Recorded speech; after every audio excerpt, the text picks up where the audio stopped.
What's going on, guys? Welcome back to another Craving Wild podcast episode. This is... Are you trying to set the house on fire? Antonio's playing with fire, gonna pee the bed. Episode 49 of the Craving Wild podcast. This is a pretty special story because it's a two-kill story, and it's a father-son kill story. Both killed amazing bucks. Our good buddy Phil Yetter came on, and we had his son tell his story because he killed literally the day before we were going to record, so it just worked out. Brought him into the studio, and he told the story on how he was successful for. I believe that was opening day at Rifle, right? Yes, I think so. Yep. So shout out to them too. You guys have to listen to the episode. It's just a great episode, and it's also kid friendly, I guess you would say. We tried to make it as kid friendly as possible. Yeah. There's a couple editing little. We were not successful. There was eight curse words we have to take out, but they will be gone. I promise. I have them all written down. Yeah. They're out of here. So for us, big stuff coming down the pipe. Episode 50 is next. We're actually going to record that one now. I'm not going to tell you what it is, but pretty much I'm back in Pennsylvania. There's really not much going on for us. No. It's been a slow season after we killed all the deer. Yeah, we kind of ran out of tags. Yeah. So we're just waiting for stuff. Yeah. Not cold enough for ducks. You know, it's been raining. It's been miserable. It has. Yeah. It's been very weird for this time. It's supposed to be snowing a little bit. Yeah. It's just rain. And yeah, so I took a perfect time to go on vacation. Sure did. It actually kind of worked out. So what do we have coming up, really? When does rifle season end for us? That's going to end this week. This coming week? week? Yep. Yeah, this Sunday. All right, cool. So we actually can't do anything because you can't small game hunt. You can waterfowl hunt, right? Yeah, And trap. water pot. Yeah, trap. But Okay. even the trapping, you said the trapping has not been. Oh, I had because it's raining, so all the water's Yeah. up, and so Okay, so hopefully it stops. Hopefully winter comes in and we can do some more shit as far as hunting and trapping and ice fishing goes. Did you check that special secret spot? No, not No. today. I'll check it tomorrow. I'll bet you it's open. I got lazy. It's okay. It happens to the best of us. All right. Well, with that being said, we'll get you guys into this week's episode. Hope you enjoy. good luck the rest of the season. Do you not That have was soda it. at your house? No. No, I didn't think so. We were at, where were we? Dollar General. And we're like, what does Reid like? And I was like, Phil doesn't look like a kind of parent to have soda in the house. So we're going to get Capri Suns. And I was like, man, that's sugar. That would have been perfect. Oh, yeah. Yeah. All right. That's all right. He liked the iced tea. That's good. He's a grown-up. He's shooting grown-up deer. I'll drink the rest of his iced tea. So we have another kill story. Before we get any further, we will go around in the room because I know people like to say that we don't do that. This is going to be a 3 girl stories podcast. 3? Yeah. Okay. We'll roll. I don't know. God damn it. Hey, 8:18. That didn't take long. Yeah. So we're trying to keep this podcast, for those of you who don't, this is going to be the first one out of, this might be 48, 49, 50 Yeah. in the regular series. We're going to try and keep this one clean for everybody at home. It's going to be a family episode. Phil's laughing. Try to. Try to. We Can haven't you done a very explain good the job reason unless- why? Yeah, we have a special, very special kill story that's going to be coming in at some point in time. I mean, we can run it now, or we can We'll see. we can wait. We'll see. We'll how it see. goes. Yeah, we'll float it in. You're gonna have to keep listening to the podcast to see, to listen, to hear Yeah. the special guest. All right, so in the studio, myself, Dan, as always, to my left, Antonio. to my 12 o'clock, Phil. to my 1:30. Eddie, I'm pretty sure that's 12 o'clock and he's 11. Yeah, you're right. And he's not sitting like on my knee or anything like that. That was pretty close. Yeah. 2 Yeah. o'clock. I guess 2 He's o'clock. got his own chair. Well, 3 is 12 o'clock. like, yeah. 12:01. So yeah, got the 4 guys in the house, 4 tagged out guys in the house, and we finally get to hear Phil's story. Yeah. Don't be Yeah. It too was a excited. year. It was a year. Yeah. Thanks for having me again. Hey, no problem, dude. I No don't problem. know. I'm gonna be Right. quiet the podcast because there's no way I can do this podcast without cursing. I'll be completely honest. We can curse a little bit. He shoot a grown-up buck, so he can. Hear Yeah, a no. couple- I'm not he worried can- about that. I'm worried about the See, this is where I get in trouble. this is where this is where it goes downhill for me. I'm gonna write you Because I have to. word, and I you'll say can't. We that. can't curse though, because if I curse, I have to mark it explicit on the thing. Oh, Okay. I get it. Yeah, okay. yeah. And I mean, we're killing stuff, so that might even get us flagged. I have no idea. Yeah. My Instagram's just kicking us off. Our Instagram is kicking us off. I don't know why. I don't know if someone's trying to get the password or. Yeah. I mean, we do have 1,000 followers, so we're kind of a big deal. Yeah. Real Getting follower. We have 1,000 real followers. We didn't buy any of them. So That's cool. real people. Yeah.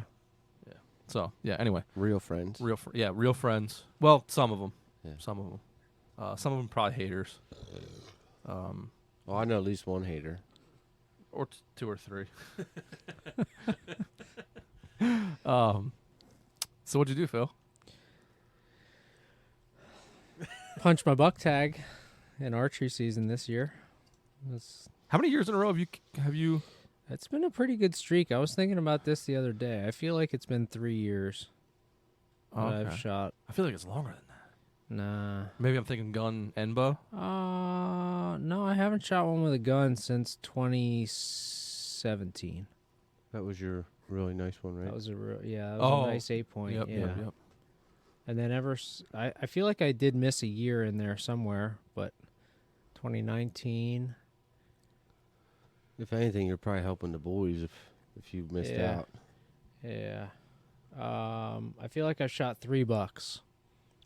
And it's been 4 years, so I feel like one of those years I missed I mean, out on statistically speaking. shooting one in archery. But yeah, so I was fortunate in the buck that I shot and just how it unfolded. I was hunting a different deer, and I came about as close as you can come to killing that deer, and not actually killing it one morning. With the truck? Well, no, not the truck. Oh, okay. Late. It was like after middle of the day, I would say.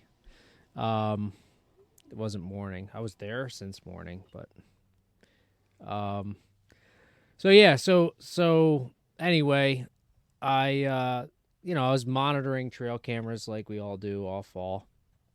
And there was a camera that it wasn't really producing. I put it kind of on a lane, just like a woods lane, to see what might be traveling that. And I was not really getting anything. So I decided to hunt this stand that I didn't take down last year, ironically. Like the only stand that I didn't take down from last year on the farm. And when I hunted it, I was like, all right, let me just move this camera onto a trail, an actual deer trail. So I moved it middle of the day. I was there in the middle of the day hunting. It's an area that's just off of a doe bedding area. And set the camera. That night, the first daylight picture of a shooter buck since beginning of October, like summer pattern type time. So I was like, that's interesting. So the next day was a Friday, and I was like, I'm going back into that area because I feel like if he came through, maybe he'll still be in this area. And this was a buck that over the summer I had a hard time judging how old he was, because my goal is always to shoot a 4.5-year-old buck, or fully mature buck, as pretty much everybody's goal is to do. And I'm like, I don't know, he looks young, but he's really nice. It was one of those struggles, but like, I'm hunting on our farm, so it's like, am I gonna hunt a deer doesn't exist? That's not. I've done that many times, and I've passed up a lot of deer, and then That's a lonely they world get to shot. be in. Mm-hmm. And I keep doing it, but I'm like, man, this one is nice. I don't know that I could pass him up if I had the opportunity to shoot him. So got that picture the night before in legal shooting time. I'm like, I'll just hunt this deer. Maybe I'll get lucky. Who knows? So go back the next day. I sneak up into this stand, and I'm sitting there, and all of a sudden I look ahead and I see a deer. I'm like, oh, that's interesting. Here I snuck into this stand, and there was a button buck like 50 yards away. Now, his head must have been perfectly behind a log that he was laying behind, that he didn't see me climb a tree and get into a transition from sticks into a stand. Like, I had to go around the tree, so. You're obviously breaking your silhouette. Like, Yeah. you're showing something. Right. So he's there. So, I watch him. He gets up. He's feeding. And then pretty soon I lean to my left, and there's the big doe 30 yards away.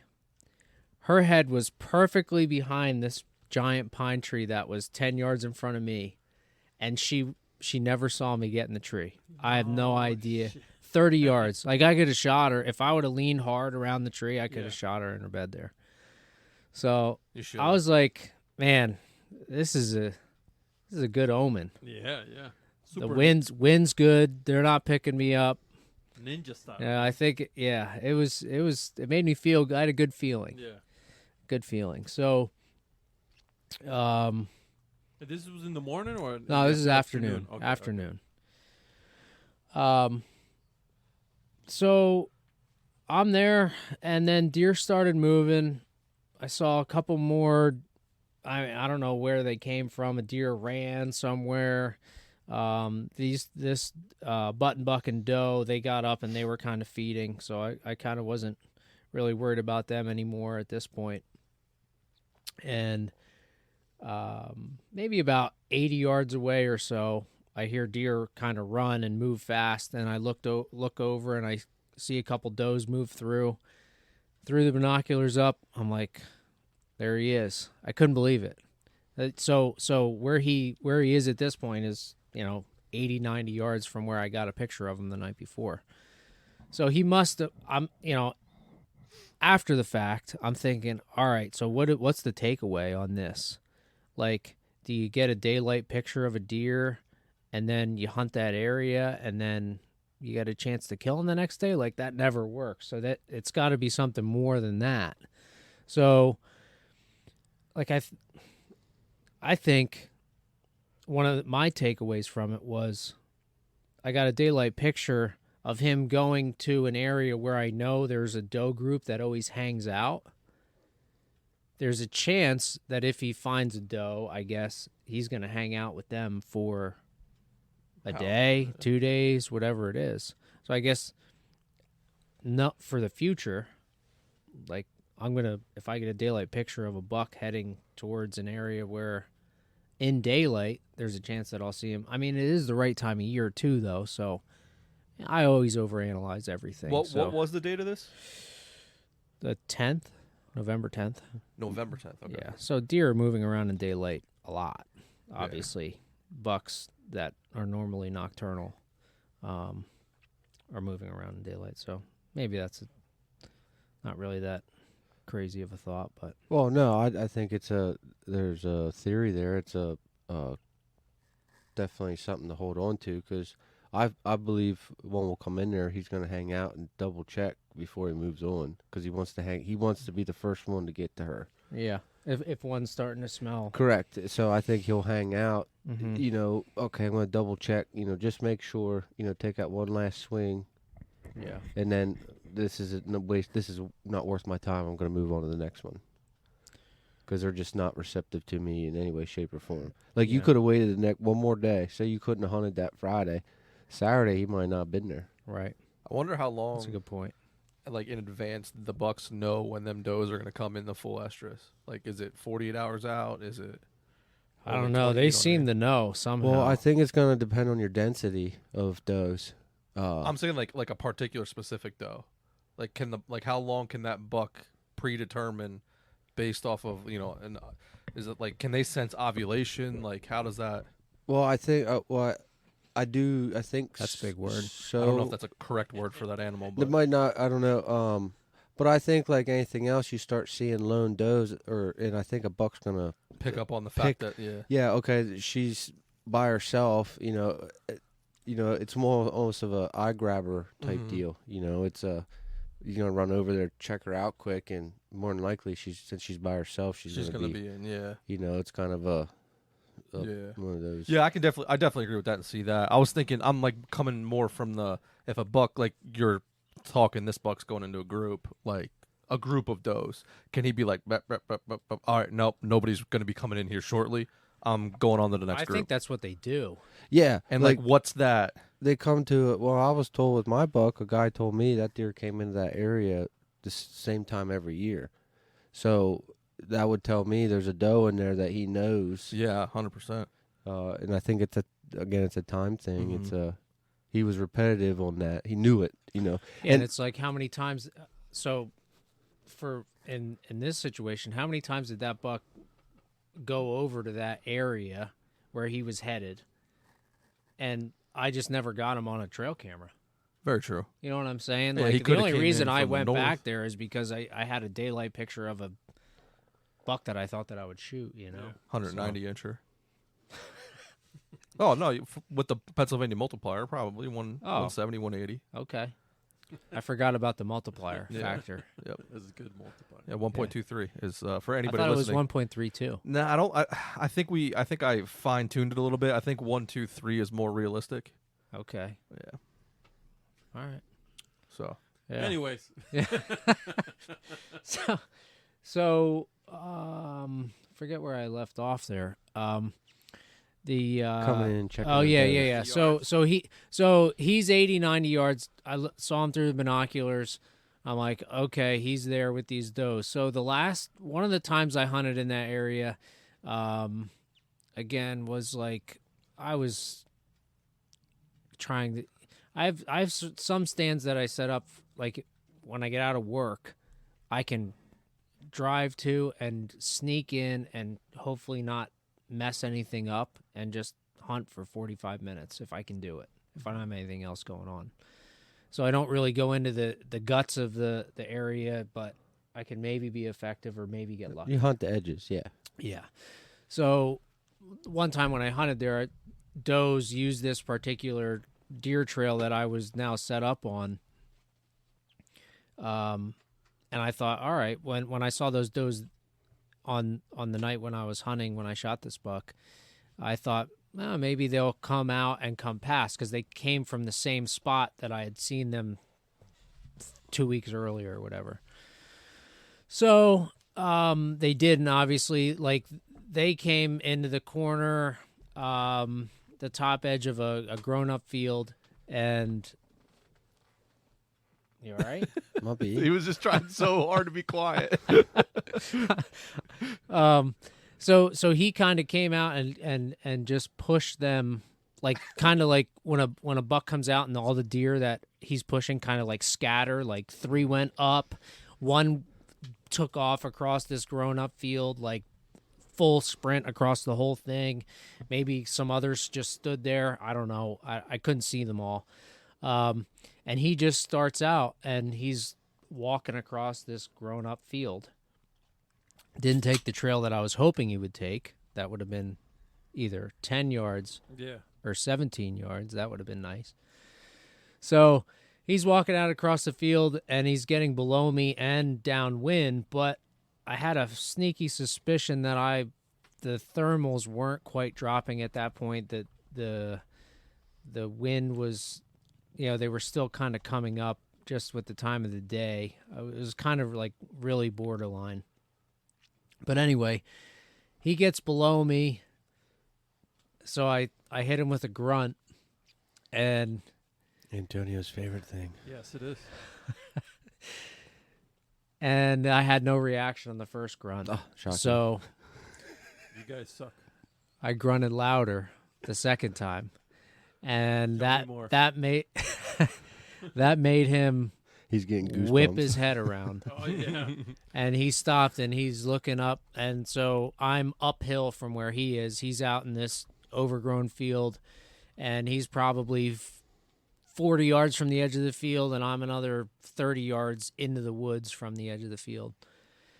And so he does a 90-degree turn from the direction he was walking, goes up to this cedar tree in the middle of the field, and he starts thrashing this thing with his rack. And I was like, oh, yeah, he's fired up. Yeah, this is awesome. Hell yeah. So he's thrashing this thing with his rack. He's pawing the ground like crazy, just tearing it up. So then he snort wheezes. Mm-hmm. So I'm like, wow, that's really cool. Because I see that in hunting videos, you know. Yeah. So he snort wheezes, and I let him go back to rubbing the tree and pawing the ground. So then I grunted, and I snort wheezed back at him. He stopped what he was doing, and he came up right to the edge of the woods now. So he's in the brush. I can hear him pawing the ground right at the edge of the woods below me. And I'm like, man, he's right there. So I'm trying to figure out where he's going to come into the woods. But once he comes into the woods, he's going to be looking for whatever deer he thinks is challenging him right now. Mm-hmm. So to paint a picture, I guess, the tree I'm in is a pine, and it's got a split trunk maybe halfway up. So I have an 8-inch gap. I have my tree stand on one of the splits, and then there's an 8-inch gap, and then the bigger trunk of the pine tree. So I can shoot directly behind me, but for whatever reason, I did not prepare myself to do that, even though that's where the deer was. A good hunter might have been prepared for the situation. But anyway, so he's down there. Then he goes over to this small little oak tree, and he's raking his antlers in this thing, and he's just totally fired up. Well, then I guess in my head, I thought he was going to come to either side of me. So I'm trying to prepare for which side of this split tree I need to shoot him on, not thinking I should shoot him through the actual split of the tree. Mm. So he stops raking his antlers, and he just comes up in. And when he comes in, he's standing there 20 yards away, and he's just looking because he can see now. No, didn't have my bow drawn. Why would you do that? Why would you be ready and have your bow drawn? I was also fighting my tether from my harness, which should have been around the other side of my neck. I mean, and so there were so many things that just were not good in this situation, and he's standing there looking. So, again, like, my tether is going across the front of my neck in between where I would draw my bow. Like, if I drew my bow, my tether would be draped across my bowstring. Mm-hmm. And I have my I guess the carabiner that you clip on into, that's hanging there. So I'm as slow as humanly possible trying to maneuver my bow. Didn't know what I was going to do in this situation to try to draw, and he's still standing. I mean, I don't know how long he stood there. It's probably only like 30 seconds, maybe. That's like even 10 long. Minutes. Yeah. As I'm doing that, my top cam, it's not because it's a prime, Eddie. Okay, it's not because it's a prime. It hit off of the metal carabiner. Well, they are big cams. So just saying. 4 of them. Just saying. The top one's a little bigger than the bottom one, I think, on the Synergy. You think so? I know. I think so. Does that give it more horsepower? Yeah. Yeah. It's like camming it, you know? Yeah. Yeah, sure. Mm-hmm. So anyway, the metal sound happens, and he just looks straight up at me. The worst feeling ever. Yeah. So I'm like, oh, man, I just blew this one. So he's starting. So right there, yep. That's the difference between a compound and a crossbow, right? Crossbow, you can just boop, done. Yeah, I mean, I would have probably just been aiming on him when he came up. Right. Yeah. Right. Mm-hmm. Like, I think that's something to be said for the Yeah, difference vertical between bow, yeah. Sorry. Okay, continue. So Set so the anyway, down. I feel like if I could be in a deer's brain, and I know that they can't really think, they just react, but he's knowing that there's something's up here because there's no deer. He's I trying just to heard process something it. weird, and he's doing the slow back pedal walk. Oh shit! Walk. Yeah. Yeah. He's like, this isn't good. I'm going to just ease out of here.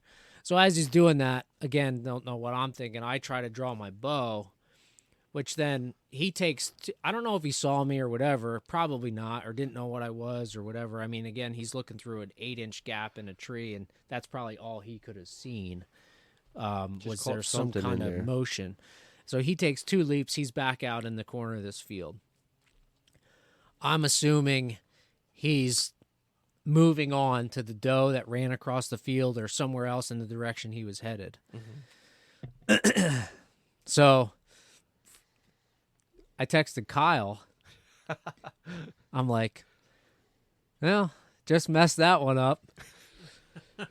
And so I'm just sitting there. I'm kind of like bummed out. I'm like, man, what was I thinking? Like I could have, like if I would have been at full draw, I would have been at full draw for a little bit. But when he turned, when he didn't see what he was wanting to see, when he turned, I could have drilled him at 15 yards, 20 yards, whatever he was when he was below me. Like I should have done, but I didn't. So it was probably a good, I want to say a minute to 2 minutes where I didn't see him. And then all of a sudden I see him walking back to the corner of this overgrown field where he came out of. Yeah. I'm like, holy crap, he's still here. So he's walking. Now I had adjusted my harness because I knew which way he was going to go. I got my bow around the other side of the big trunk of the tree now, and I'm standing on the very corner of my platform with the tether of my harness fully extended. Like, you know how there's a little give in the muddy? Mm-hmm. That was taut. I had no more room to go. But there was one quick opening where I ranged him, and he was 40 yards. So I left him go into the next opening that I had. It was the only opening where I could shoot, and I figured he was about 41 yards. So I was full draw at that point. Knew I could make the shot. It wasn't the ideal situation with how I was positioned, but I knew that, I practiced that distance and further, so felt confident. Mm-hmm. So I stopped him, which also wasn't, I don't love having to do that because you have to anticipate a lot of things in that moment.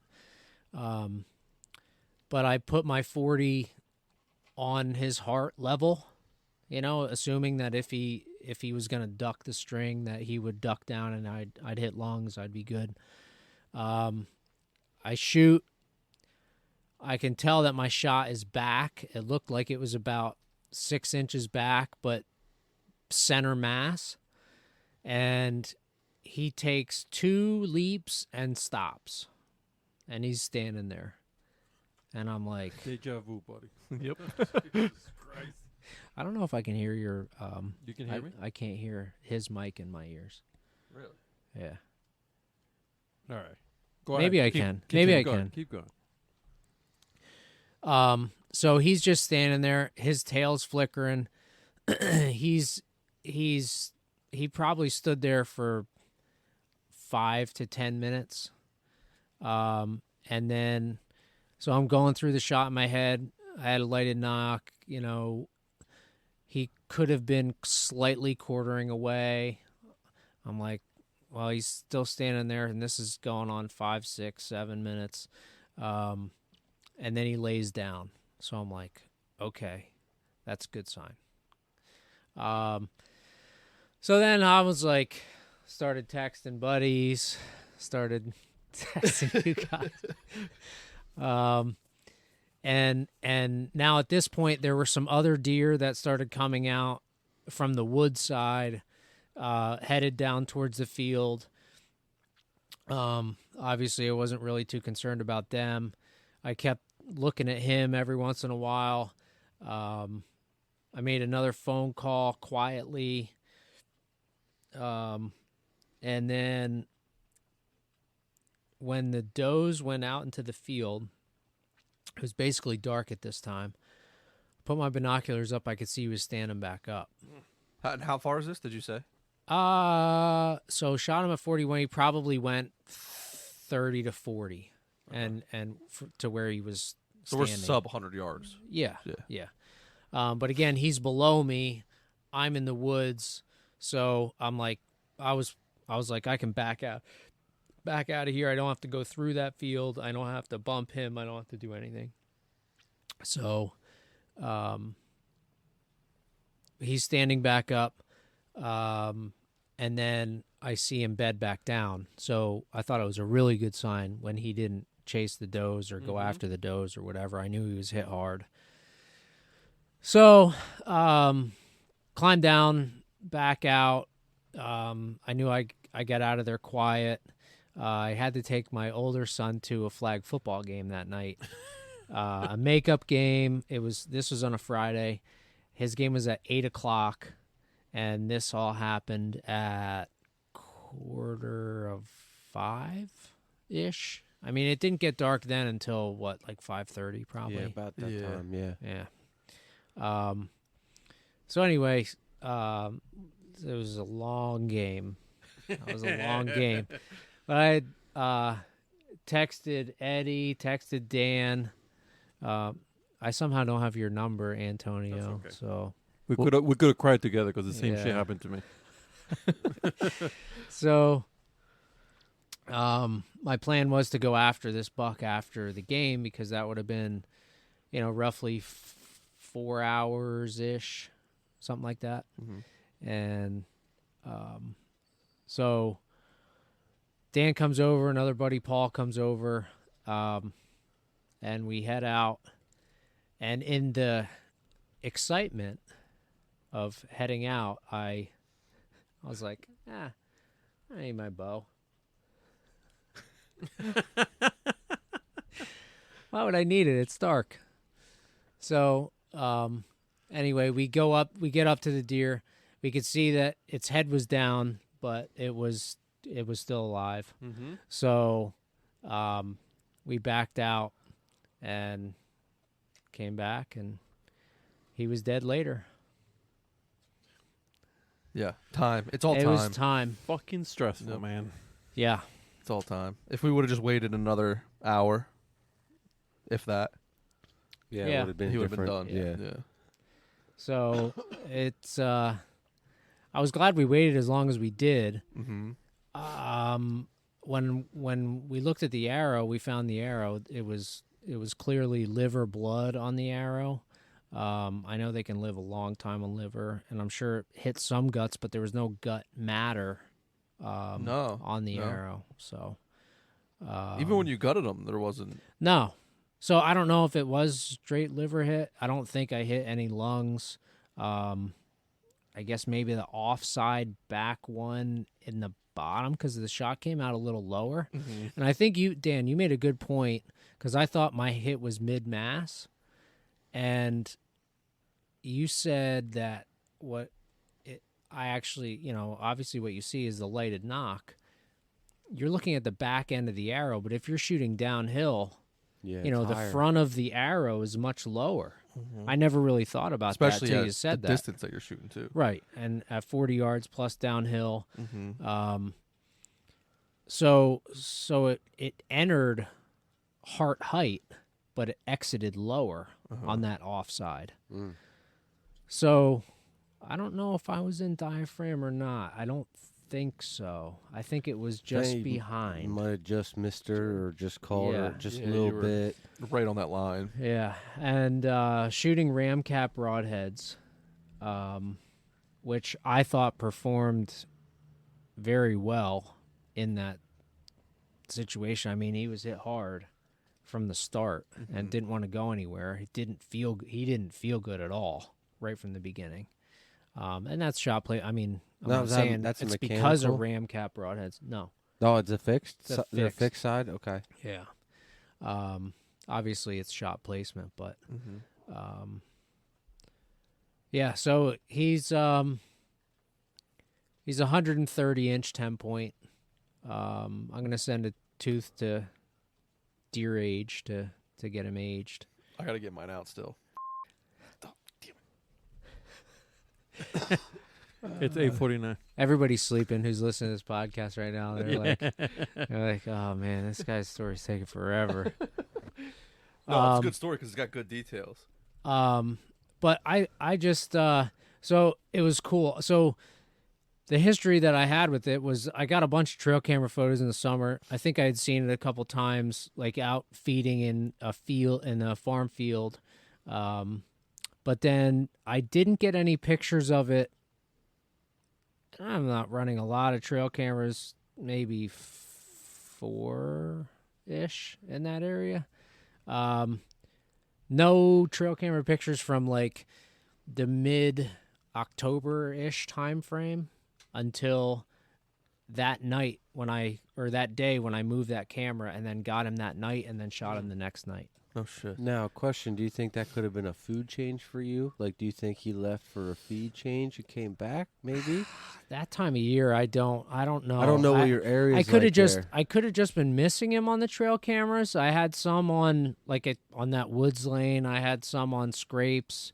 I think the one camera that that wasn't a cell camera, I got him on that maybe once at like 2 a.m. in October 22nd or something like that. But I guess it could have been a food change, but I mean, not what changed in that time. I don't know. I don't know what your area holds. I don't. Yeah, you know what I mean? I don't know what your woods is like. Soybeans, cut soybeans, which I couldn't believe it. I mean, the deer were using that field so much, I couldn't believe it, actually, after the soybeans were cut. I didn't realize how much they were using it. I had scouted one morning, and I saw a scrape along on the inside of it. So there's like a little strip of like swampy area. Okay.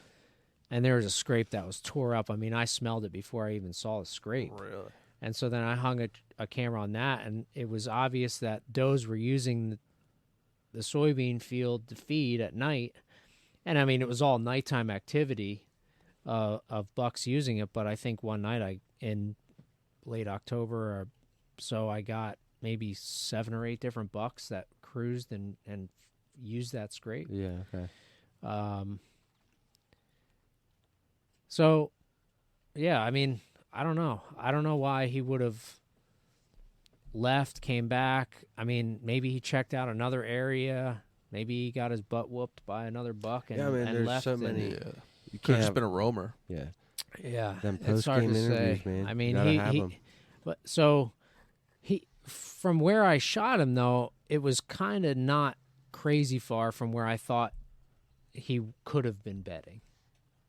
Oh, throughout the summer and throughout the beginning part of the fall. So, I don't know.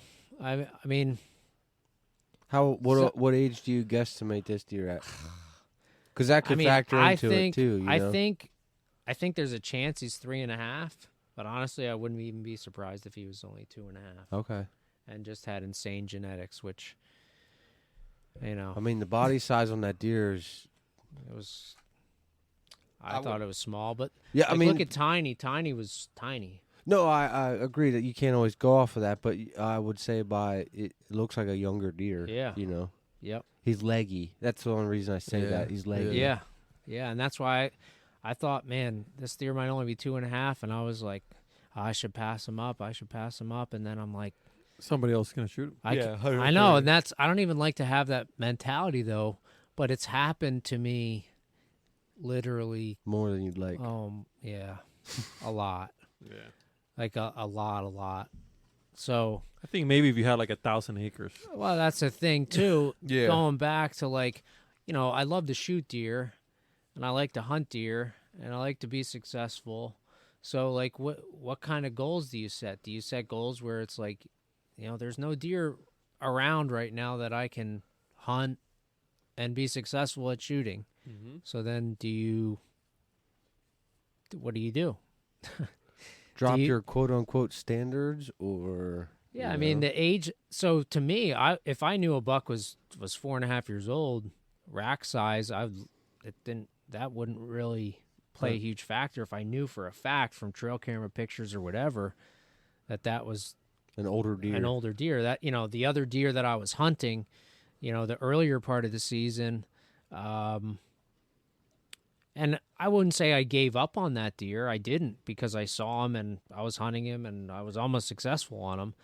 I just was hunting a different area and I got a picture of that deer and I hunted that. there. Yeah. So Played the and hand then- you were dealt. That's not a bad thing. yeah, I don't think so. I mean, I'm super proud of him. It should be. Oh, he's a like the- beautiful buck. Yeah, he's a really pretty buck. I Beautiful. didn't name him, but many times in my head when I saw his trail camera pictures, I thought that he's like pretty boy, like pretty boy buck. Yeah. So that wasn't his official name that I named him, but I would almost just not send his teeth out and just he's three just and a half. just He's three just and a think half. he's It is three and a what it half. is. Call it. I kind of want to know though. I always like knowing. I hear you. Yeah. But if he comes back 2.5, then you're gonna be like, God. Yeah, I will be. But But- I mean, that's that. But I can't yeah, take it back now. You could try, but I don't think it's gonna work. Yeah, it well. won't work too well. Can you clone deer? I mean, yeah. I don't think there's anything You can possible clone anything, right? nowadays. Aliens exist. There's So- anything possible. So one question that I was wondering about. Before you ask that question, Yeah. I did a little bit of research on if a buck can pick up on a doe in estrus, going into estrus, and this is off of deeranddeerhunting.com. It says, since bucks seem to be able to detect a doe's approaching He's been true. hanging out with me too much, guys. He doesn't know how to speak English anymore. Dude. Si, senor. I'm sitting the wrong way. All right, I'll start over. Since bucks seem to be able to detect a doe's approaching estrus at least several hours, if not days, before she will accept copulation, the experienced buck will generally follow behind the doe at a reasonable distance until she's receptive. So it's Wow. could be And an that's hour. pheromones thing. That's that's so That's much. that deer. Yeah. And there's that's something you can't tell. I mean, you're gonna have to base it off of your activity. Yeah. Yeah. Like my buck, that was probably the first doe that came in. The real, like his, Could have been. out of his group that he knows, quote unquote, knows. It could have been because he wasn't leaving her. You obviously saw that. Yeah, no, Yeah. he wasn't, and there was nothing around, like no, And once she's given it up, there could be from he was taking her to where he wanted her. Yeah. I think that your case, I think, is a case of like the does are going to go, like he's coming to them, but they're also going to him. Oh, well, that's what I was talking about with density type. I think you're gonna have a bigger. I don't want to say this. Like range. Correct. I don't. You might not have him hang around as long, or maybe have him hang around longer, due to what he knows of what's going on. You know what I'm saying? Yeah. If you only have, say, just that doe group that's in that area. Say there's only five in that doe group. He's gonna check that bedding area. Okay, on you go. Yeah. But say you have a dozen in that bedding area. There's two doe groups in that area. He's gonna probably hang out a little bit longer just in case. 2 days with them, 2 days. Yeah. Yeah, you know what I'm saying. So it could be your density factor. Yeah. So I just figured I'd throw in that. I regret it It's a little bit because interesting. now I can't. Everyone's gonna think I can't read, which is not necessarily wrong. But Amongst other things, they might think. Yeah. what up? That's what probably else? your least worries. Just kidding. Can't read. I'm just kidding. No, That's my okay. my question was, so, I think Dan, you and I talked about this a little bit before. Do you like to shoot deer that you have history with or know about from trail camera pictures, or deer that you never knew existed and they just show up? The latter. Yeah. They just show up. I know his answer. Now, why do you say that, Antonio? Just something. It's So when you see a big deer or any deer that you like to shoot, you get like, oh, that's the deer that I've been watching. But if there's something new, it's like magic trick that just came out. It's like, whoa, I didn't even know this guy was here. Okay. Did I say a bad word? What did I say? You got excited. Oh, I did. See, it just comes out. You don't even know what's going on, dude. Part of my French. Yeah. So I think I like that a little bit more, just because it's a surprise, and it adds to that magic of, or that romanticism of whatever. Yeah. Of Of something that's out there that you didn't even you know. didn't even know. He might have been And- there in the trail camera behind it, but you didn't even know. So Yeah, absolutely. I think too that if it's a deer that you've never seen before, you have no history with, know nothing about, never got a trail camera picture of it, chances are that that might be the only time that that deer is in your area. Yeah. You know, so then you shoot that deer, then the ones that you've seen on trail camera, maybe they get a chance to get another year bigger. Yeah. You know, maybe they get shot, maybe they don't, whatever. But I mean, that's almost perfect scenario, right? Right. Because that's a risk you're willing to take because you filled your tag and you kept on a good deer and you kept deer local. Right.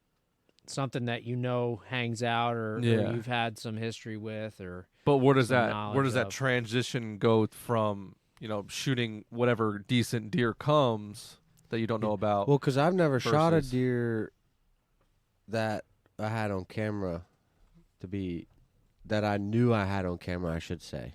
Because if I wouldn't go back in like summertime and stuff, all of a sudden I'll have, oh shit, You'll pick up on it. yeah. Oh, well, look at that. I do have a picture of this buck, you know. Mhm. But I know they're obviously then they are around. But like my buck now, like I don't have a single, Right. yeah. so I couldn't tell you which one I would prefer. Because I do enjoy the love of labor with it. You bitch about it, you hate it, but I think it's I could only imagine what the emotion would be like when you, like Tiny, when you finally did that, and you had little hiccups in there too, like a miss. Mm-hmm. To finally then do it, I can only imagine the emotional part of that time because it's, I have history with this. I built this. I built it. you know? Yeah. I mean, the two Tiny and then the 8-point that I shot. The 8-point that I shot, had, to my knowledge, no history, pictures, nothing. Never saw it before, as far as I knew, or at least saw it. I mean, I have one shed that I found several miles away from a deer that I saw, not hunting. I think it was like on a Sunday, that particular year. Might have got one trail camera picture of it, but I found the shed like 2 miles away, 2.5 miles away, and then in that particular year, if it is the same buck, he would have been a 3.5-year-old buck. That was a giant 6-point. I got that other buck aged. He was 6.5 when I shot him as a giant 8-point. So could he have been that 6 with really good mass as a 3.5-year-old and just been somewhere else? I mean, property isn't that huge. So to my knowledge, though, I mean, unless you did some kind of like, genetic testing or something, you wouldn't find it. You wouldn't know. Yeah. But I thought so that was one deer that I shot that knew nothing about, and then Tiny had all the years of photos and history and everything that I shot. And this deer this year obviously knew about it, and so I don't know. I'm 50-50 on the whole I'd probably argument. say it's probably different. It's probably a different feeling for each one. It's, Yeah. It is. It's different. It's almost, I would say the randomness of the, flyer buyer is more like being successful. Like you're almost just super lucky. Like you feel lucky. My buck, what I love about it is literally I had that morning when I went out, I had a dream I was going to shoot a big deer, but it. Yeah, but you had that dream, 785 times the last Correct. So it was not like, Yeah. it's going to happen today. And then when it did, it's a, like, Yeah. 0 to 100, like. And I think when you're chasing a big deer for a while, I think it's more like a sense of relief when you shoot them. Yeah. I think so too. Yeah, probably proving yourself. I mean, kind of that's how this. Well, I mean, I know one reason I'm emotional about it because I've wanted it so long, and I feel I've finally got it. Was proven. You know, Yeah. Right. You're a good hunter, Eddie. Thanks. I appreciate it, buddy. Yeah, I think I don't know. It's like eating a cheeseburger and a cheesesteak. They're both awesome. Yeah. Just how you're feeling that day. Yeah. Yeah. To me, it feels more like a wild experience. Like I'm actually doing something. Right. Like, because when you go hunting out west, you don't have Right. any. It's all new. Everything Yep. is like sort of. You might have some of this, but it's sort of like Yeah. it's more wild. It's like yeah. I feel like in the whitetail world, there's a lot of like it's like it feels like I'm naming a pet sometimes. Like, Yeah. oh, this is tiny. This is Trump. Sorry, bud. This is so it feels like I'm just like I know this deer, so Yeah. I feel like I don't know. Yeah. I don't know. I I agree with just you. want the wilderness of it. That's Absolutely. What My what I like about it. My friend John, he's another guide in Wyoming. Yeah. He lives in Montana right now, and he shot a beautiful 10-point this year, and he parked his truck wherever the public area was, and he shot this thing like 4 miles in. Yeah. That's awesome. And he just kind of he obviously never knew it was there, had no trail camera pictures of it. Yeah. He just hiked in, shot it from the ground way back in, and so that is awesome. Yeah. We obviously hunt in a different area where we don't can't really do that. Yeah. Yeah. Well, some people say they do. but- They're 5 miles from the truck. Yeah. If you walk in a figure 8, you can get there eventually.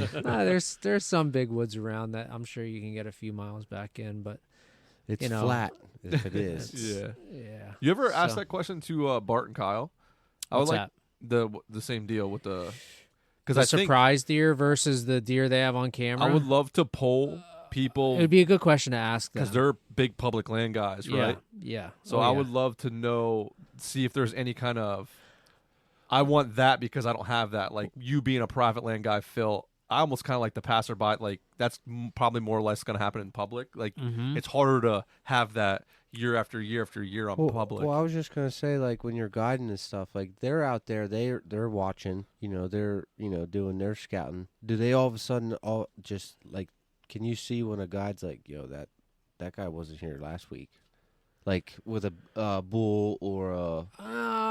Does that happen often? Like out there? I mean, it can. So like there's. I would say in that area there's some bulls and elk that are resident bulls throughout the summer. They're kind of in that area, and then I think like deer they break into their like fall territorial. Okay.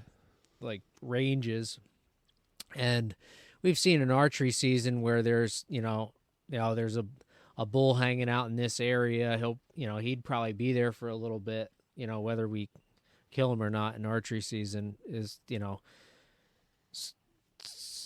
different story. But the idea that he would be back there a couple weeks later when rifle season starts, there's a good chance that he would. Okay. Still be somewhere in that area, kind of like a buck would be. But then as the fall wears on, elk migrate. So they kind of can leave areas and start heading So I guess to their wintering. the areas. migration does a lot different. Like I would guess what I was saying was like how you're hunting a buck here, all of a sudden it's gone and you have an influx of 6 different buck here. Like is that the same with elk out there, or is it kind of like this is his deal? You'll get some influx, or is it more of a? I think it's a little different because they're more of a herd type animal. That's what I mean. I guess the Yeah. migration would make a big difference on that. Yeah, the migration though is something that's like later in the year because of winter. Okay. I think what you're asking is more about like breeding. Yeah. I mean, elk. Because They gather up cows and they'll just protect those cows and they'll breed cows. And they don't leave them, right? And they won't leave them. They'll just Okay. hang out with that group, and they'll Okay. they'll chase off other bulls that try to come in and take their cows or breed their cows, and you know, Yeah. it's I don't know. So it's not Tough a to- one-on-one. Like here, it's a doe versus buck. There, it's a Yeah, bull could be versus 7, 8, 9, 10, 12 cows.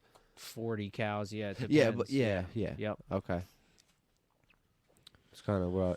Because I guess you'd have a bigger influx of that, because it's one-on-one. It's What about mule deer?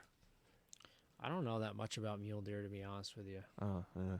Yeah, they're definitely different than whitetails, but I know their rut is I've heard it's in like insane. October. I'm sure it is. Yeah, I don't know. Usually, when I've seen them, they're mostly in bachelor groups or just one buck kind of by itself.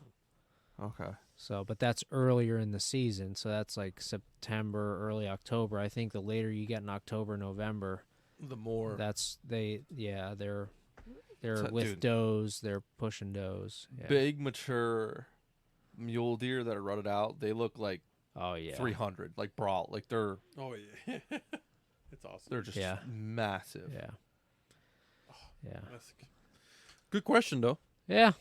Yeah, Something That to was a talk good about. question. We started talking about it, and you I Phil know. was like, I'm like, I "We gotta should probably ask talk this. about this on the podcast." Yeah. Yeah, Yeah.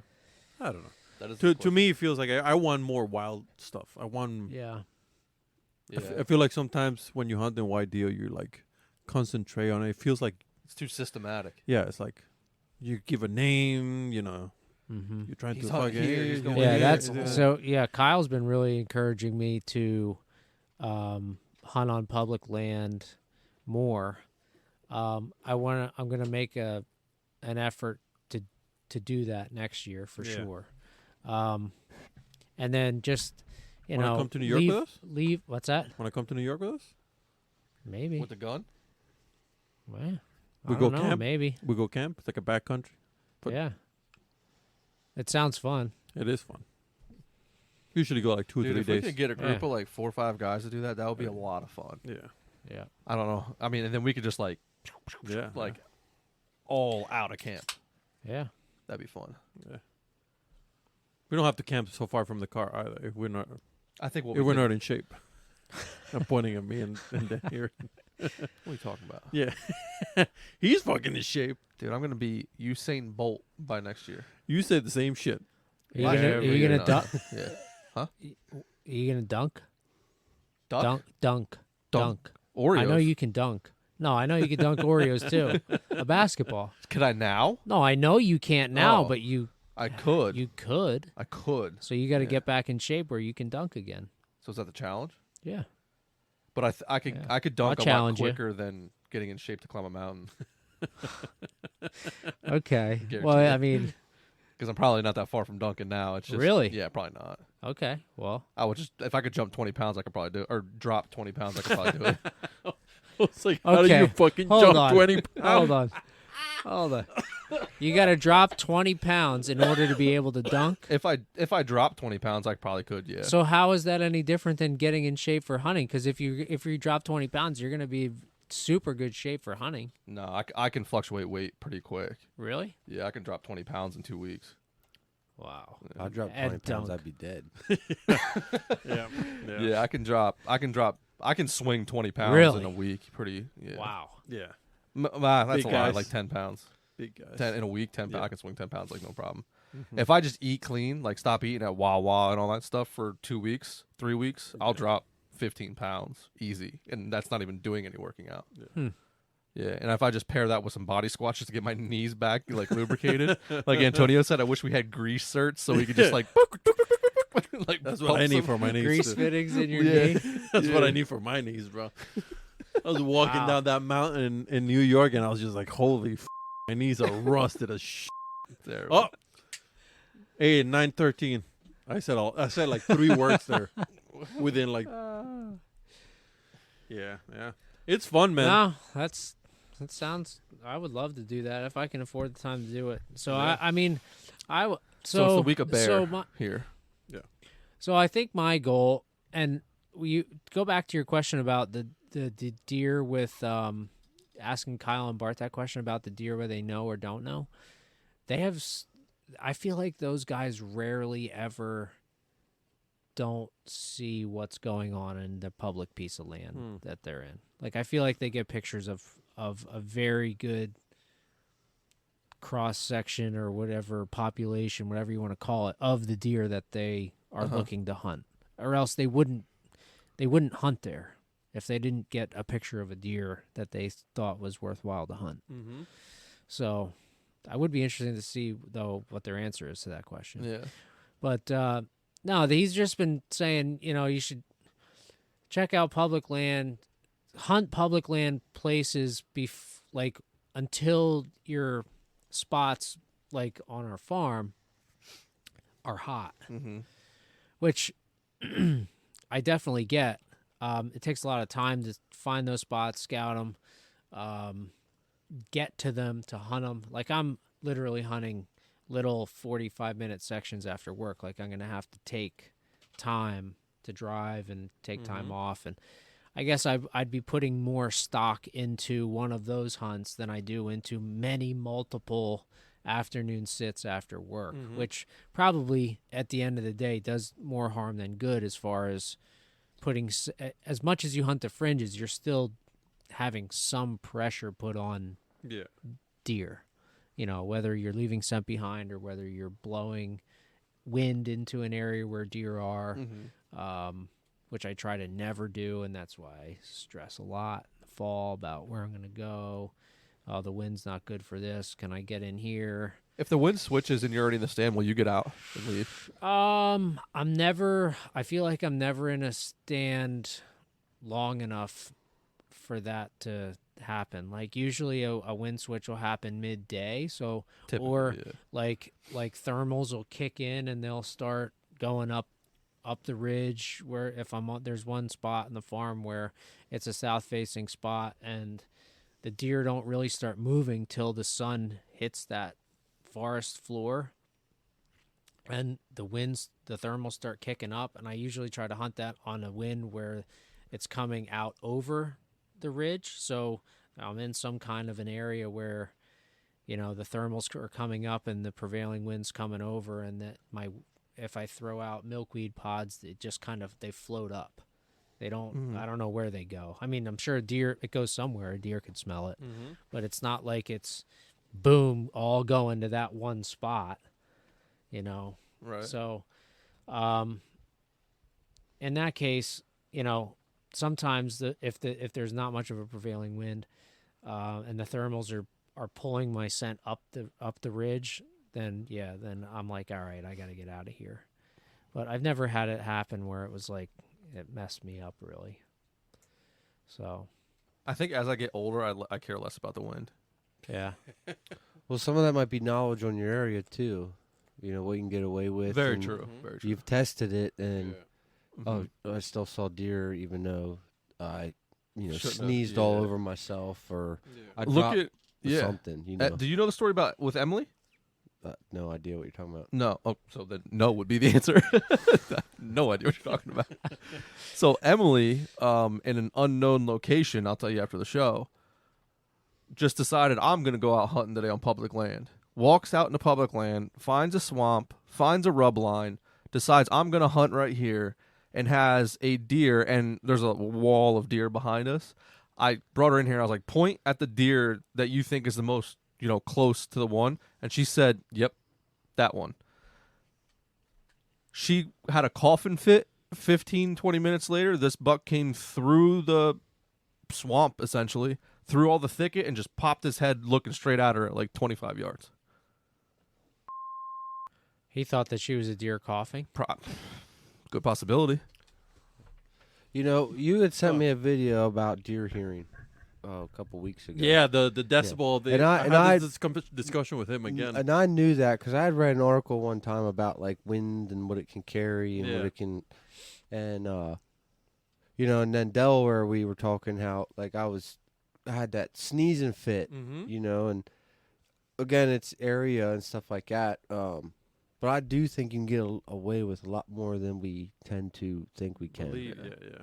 Just because, you watch thermals and stuff like that with milkweed, and it goes this way. But, if you're sitting there and you don't have milkweed and you just feel the winds going that way, I'm doing wrong. I'm doing wrong. Yeah. So I think you can get away with a lot more than. But I mean, you got to also be smart about it. You can't just be going and Have you guys ever been watching deer and then they'll cough or they'll do something that you don't expect them to do and it makes you jump? That happens to me. That happened to me twice this year. Like a deer, the one was that button buck that day that when I shot my big buck, I don't know if he sneezed or he coughed or something, and it made me jump like flinch in my stand because I don't know. I guess because it's so quiet and you're just so intent on listening, and then something happens. It's like a quick thing. Yeah. Yeah. And it's like a Found hack. myself. It's like a 80-year-old man that's been smoking his whole life. Just Yeah. like, what the is that? Yeah. I usually when I'm in the trees and I start I usually when I'm in the trees and I start making noise on purpose on deer that I'm not gonna shoot just to see what the hell they can hear and stuff like that. Yeah. The Little whole test. cracking of the twig and all that shit, they don't care about that. No, Oh, my dad Huh. told me a story one time, and it was back when they had I think you like told me this. aluminum once. This is arrows cool. and stuff. Yeah. Yeah. And Dad said he had a buck come in and lay down, and it was within shooting range, but it was laying down, so he couldn't shoot it. Yeah. So he literally did anything from like breaking sticks to whistling Yeah. to just like, hey, Yeah. just trying to.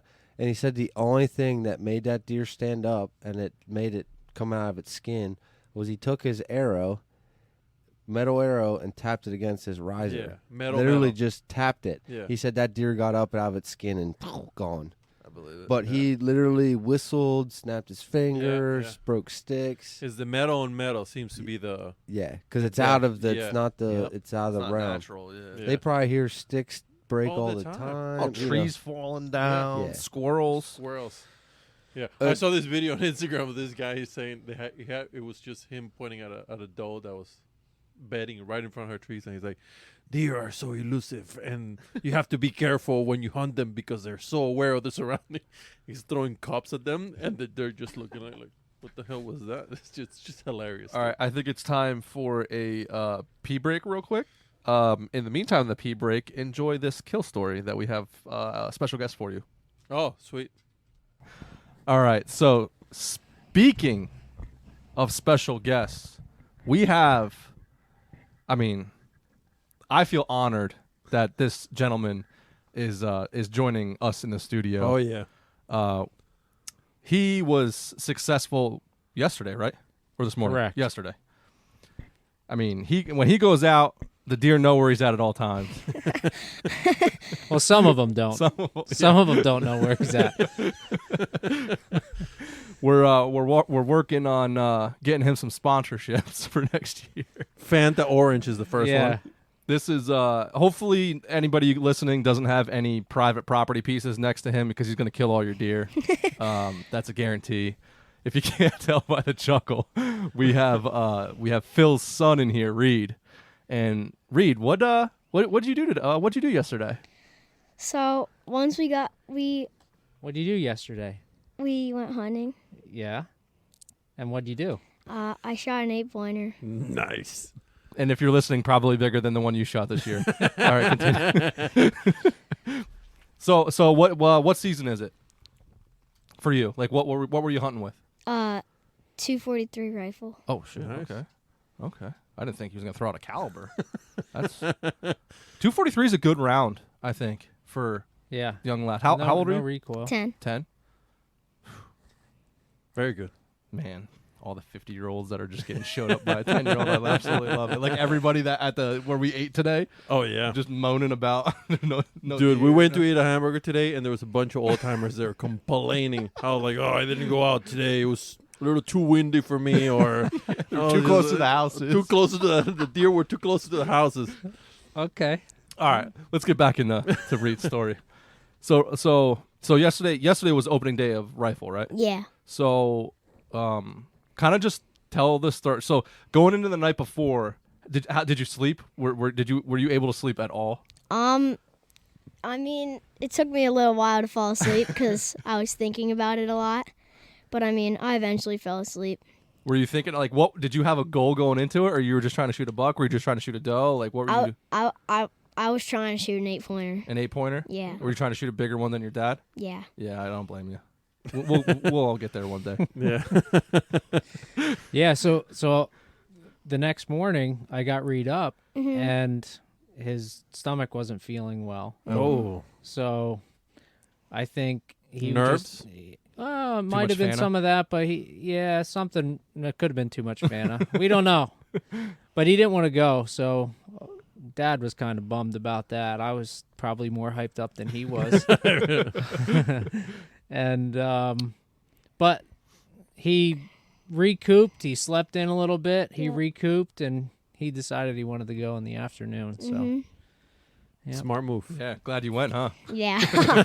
Yeah. That's a lesson for sure. Next time you wake up sick, you're gonna be like, "Yeah, it's okay. It'll pass. It'll pass in the trees then." Would you rather feel sick than doing nothing, or just feel sick hunting? That's a good question. I don't know. I guess it depends on how sick you feel, right? Yeah. Yeah. All right. So morning, no bueno. No. Getting into the afternoon. What time did you guys head out? We got in the truck to drive out around maybe 2:20, Okay. 2:30, somewhere around there. And you guys were going. What was your setup wise, or what? We were on the side of we were up in a tree stand on the side of a cornfield. Ooh. In the money spot. good spot. Good Yep. spot. Did you have any trail cameras over there or anything? My dad had one pretty close to the stand. Okay. Did you get any deer on it before that? Is that why you guys went there? Well, we just had, maybe a couple days earlier, we had an 8-pointer or a buck, and that we normally just have a bunch of does up there. So, That's it. Yeah. yeah, We just decided it'd be a good spot to go. So Yeah. to paint a little bit of a picture, it's kind of a tight quarter spot. It doesn't offer a lot of far shooting opportunities. So for a kid, It's a good spot. it's a good spot. hmm It's a really good spot. yeah, I'd say so. So, but this was the first time that we went up in a tree stand. and it was a one-person stand, and So yeah, he used just his climbing sticks sticks to a lock-on stand. Oh, this is legit big boy hunt. Yeah, Set up here. yeah. So what I did was I climbed the tree and got my saddle platform set up, and I was So in my cool. saddle, and that was able to put me. I could adjust, my height so I could stand at the same height of basically him sitting, and he can barely touch the platform with the seat. Of course, yeah. So he's on his tippy toes sitting down kind of, and we have one of those shooter pod sticks shooter with sticks. it's called like a trigger stick or something where you pull the trigger and you can move it up can and down. move it up and down. Primos. Yeah, so what Yeah. I did was I sliced one of Millie's tennis balls and I put it on the bottom, Oh, so that way sweet, he yeah. could, we could move it around on the platform without it banging around, which And worked so out great. it didn't go through the The holes of the holes, tree yeah. stand. Yeah. That's smart. So, yeah. You thought of that, right, Reid? There's no way your dad could have thought of that. Yeah, he told me to do it. Yeah. I figured.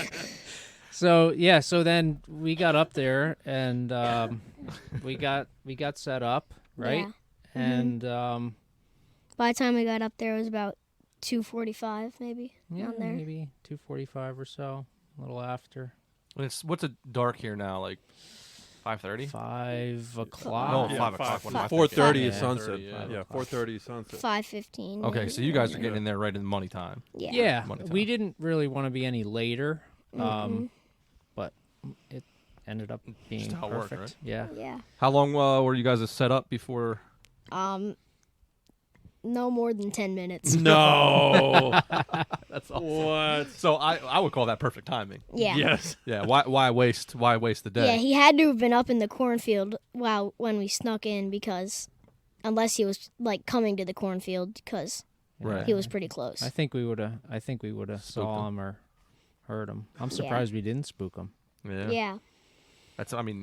You're silent ninjas. Well, yeah, Reid. I mean, So what was going through your mind when you saw the buck coming in towards you? I was just like, oh my gosh, I can't mess this up now. This is the biggest buck I would ever kill. How many bucks have you shot? I've shot in. That was my third one. Not bad. Wow. That's How many amazing. does have you shot? Maybe 7 or 8. 7 or 8 over your lifetime? I don't think that many. Maybe 4? No, more than that. More than that? Yeah. Okay. Man. Well, they were all legally tugged deer. I just want to point that out. They were not all shot this season.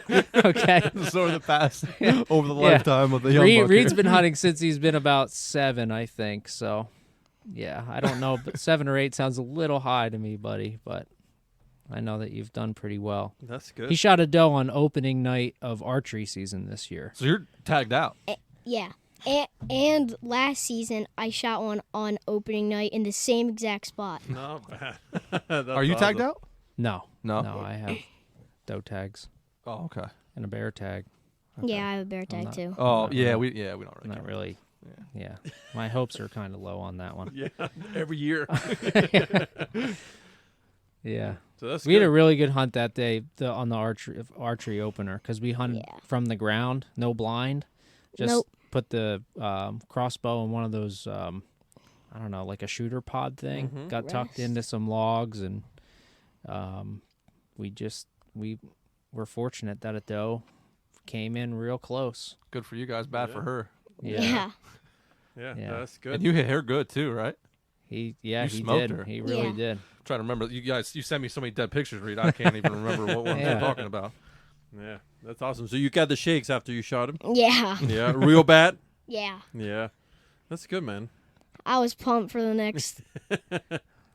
Now wait, are we talking about the doe or are we talking about the buck now? The The bug, buck. the bug. Oh, the buck. Yeah. I was pumped So for what the was next, going like, th- 12 hours. What was going through your head when that buck, when we saw that there was a deer there, and then he stepped out a little bit and you saw it was a buck? I and was what just were you- like, oh my gosh, I want to shoot that buck. Yeah. Because, I mean, Was your heart racing? yes. Was the gun shaking a little too much? Not really. No, that's That's good. pretty That's good. solid. That's Yeah. good. That's pretty solid. But tell him about how we were practicing, right? Before we did that, we saw corn moving. Me and my dad both thought it was a squirrel, and we didn't pay that much attention to it. And then he said, "How about you stand up and practice standing up and aiming, just in case you need to shoot standing up?" So I did that, and then as I was sitting back down, my dad said, "There's a deer," and then he said, "It's a buck," and I said, "Oh my gosh, that's a big buck! Yeah. I want to shoot it." Yeah, it happened really quick. Yeah. That Yeah. is awesome, man. It's phenomenal. That's a good story. So then how far did he go after you shot him? Maybe 50 yards, 60 Yeah. yards. Okay. Oh, you But smoked but you have to tell the So, best part. yeah. He's been talking about this nonstop. This part of so I'll just paint a little picture. Like this thing stepped out and it was quartering towards us. Yeah. So I'm whispering like, make sure that you just go up that front leg, and you don't Go back. try to shoot it behind the front leg because it would have definitely been like a shot into the hindquarters with how hard it was angled. Mhm. And So, so he knew where to aim, Mhm. thankfully. So go ahead, Reid. Tell him the So- story. I took my safety off and then I shot. And then this thing stood up like 20 feet tall on its back legs. It looked 20 feet like tall. it was 20 feet tall. Yeah. And then me and my dad both thought it was just going to fall backwards and die. But then it caught its balance and then ran through the corn. And then like it started running towards the road. And then it took a turn. And it started like coming kind of towards our tree that we were in. And then it came out of the cornfield with corn stalks in its rack. That's so cool. Yeah. And then- and then it crashed. And then it came out like 10 yards and crashed. Yeah. Oh, that is awesome. It was. I've never seen anything like Just that. did I mean, and when we were gutting it, I looked to see where his shot was, Yeah. and he basically blew the top of the heart off. There was I I- took a I- picture of the heart. I with broke the leg. bullet Oh, Yeah. shit. Yeah. Okay. through. So he aimed in front of that front shoulder, Mhm. which was perfect, and shot. And I mean, it was a death run, really. Yeah, yeah. So It was the Yeah, same it was- shakes that he got. It was like Yeah. just a different type. Well, he was pretty surprised. Yeah, I bet he was. Yeah. Man, so that is awesome. it was awesome. Yeah. Sweet deal. Congrats, buddy. Yeah, thank you. Congratulations, man. Thank you. Congrats on a great season too. Yeah. Yeah, thank you. That's awesome. Now, I mean, you set the bar high. Just remember that. Yeah. What are you No gonna more try? very What are you high gonna now. try to shoot next year now? Moose. Are you gonna try to shoot one as big as Eddie's? I'm gonna shoot one bigger. Oh, Oh. Those are fighting Okay. words, buddy. Calling out. Eddie doesn't have a Wow. mic, but that's probably a good thing. We're not allowed to curse at children. He's just staring at him like, no. You wanna? Ooh, maybe we'll have to get Reid in on the Craving Wild Championship Yeah, maybe. next year. He's gonna Okay. shoot a 600-pound bear. Oh, Wow. I'll smoke us all. I don't know if the belt goes that small. It's close. So, you shoot this thing. Yeah. You're shaking probably Yeah. again, right? Yeah. What was your first, like, what was going through your head when you walked up to the deer? I was like, I was just so happy that I shot it because it was the biggest buck I ever shot. So, I was really happy. You were just ecstatic. Yeah. Who gutted the deer? Him, but I helped a little bit. Oh, My cool. dad. Good. That's good. Good. I had him do some slicing. Mhm. Yeah, that's good. Getting used to it. Yeah, it takes a little bit of time to kind of figure out how to do it. Mhm. You'll get there. You'll get there. Yeah. The smell, did the smell bother you? 'Cause sometimes they're a little too stinky. Not really. No? Good. Yeah. He That's good. definitely wanted to help drag it though. Oh yeah. That's He probably drug it further than I was able to help you drag. I think the dragon is more like a I did this type of like ego. Yeah, it's definitely an ego thing, and it's definitely like a like I have to do this now. Like, Yeah. I shot the deer. I have yeah. to get the deer out of here. Yeah, Yeah. take Your responsibility. pride. Yeah, pride. Yeah. Yeah. Yeah. Yeah, that's awesome, man. Yeah. So what's your well? First of all, I guess I'm assuming you're gonna go brag about this at school, right? Yeah. Tell all your buddies. Yeah. Are you gonna tell them you did the podcast? Yeah. Yeah, that's good. We'll have to give you some cards and some stickers and here. stuff. Some Hand these out to your friends, kid. Yeah. Just remember when you go to school, tell them everybody should be calling you Sir Reid from now on. Yes, Sir Reid. Yeah. That's kind of the pleasure of shooting the biggest buck. I'm assuming you shot the biggest buck in the group of your friends, right? Are you the None only of- hunter? Yeah. Yeah. Okay. Oh, you're the okay. None of your other buddies hunt? No. Well, Yeah. Gideon does. Gideon does, but he's not in my school. That's true. Mm. That's That's true. okay. You can rub it in their faces. Yeah, either way. Yeah. Yeah. That's good. You get a mountain, shoulder mountain. You get a European mountain. What are you gonna do with it? We're gonna send it to a guy that has flesh-eating beetles that Oh, Oh, sweet, cool. sweet, That- sweet. that I haven't decided if I want him to dip it in any colors yet. He does Alright. hydro dipping also. Oh, cool. Interesting. Interesting. Yeah, think about it. You got time to think about it. Yeah. So how long does it take to It's a process. I mean, I don't know, you know. year? Yeah. Yeah, I think if you're going to do a hydro dip one, he doesn't have to soak it in the Dawn dish soap. Like he puts Yeah, them in yeah, like yeah, yeah. warm water with Dawn dish soap and like rotates it out and to get all the oils out.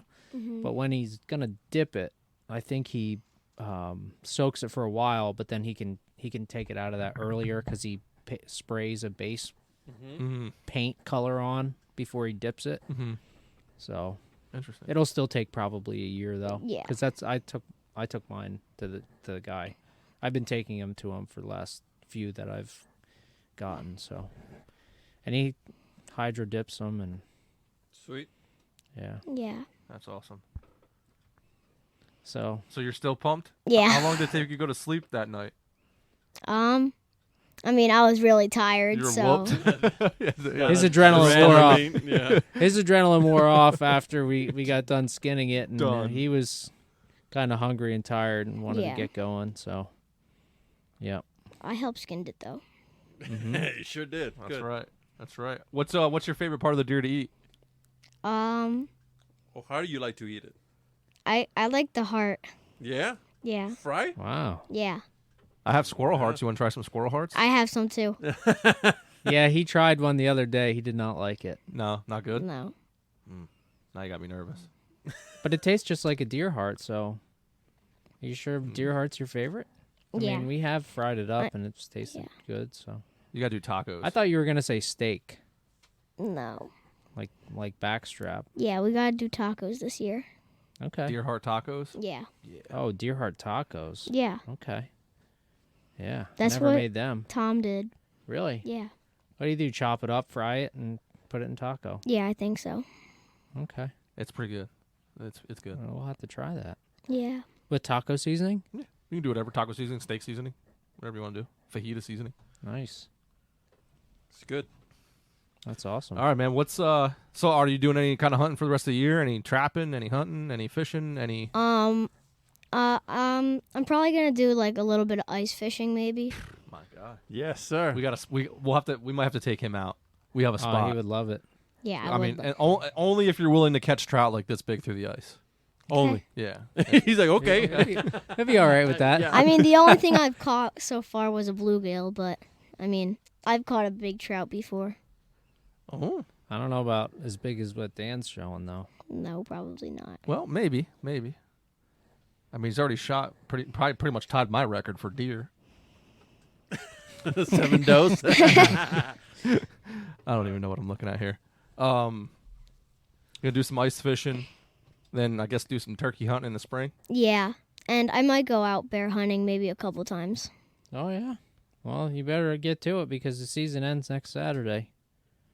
I don't know where we would go, but I want to wake up. I'm going to Texas next week, so I want to wake up in the morning and see a text message. Okay. 628-pound bear. Yeah. He's got to drag it by himself. That'd be hilarious. We'll have to get some cool pictures of that. Yeah. yeah. All right. Cool. Well, thank you for coming on, sir, and telling your story. Yeah. We'll have to have you.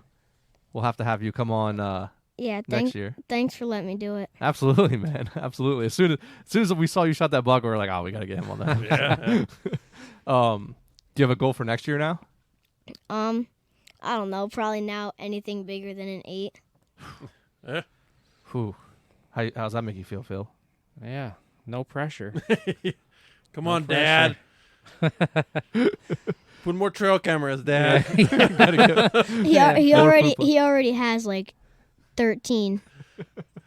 No, I wish I had 13. Don't look at Dan. He has like 188. No. Wow. I have a couple. Look at all those. The whole open that tote that's next to you. There might be a couple in there.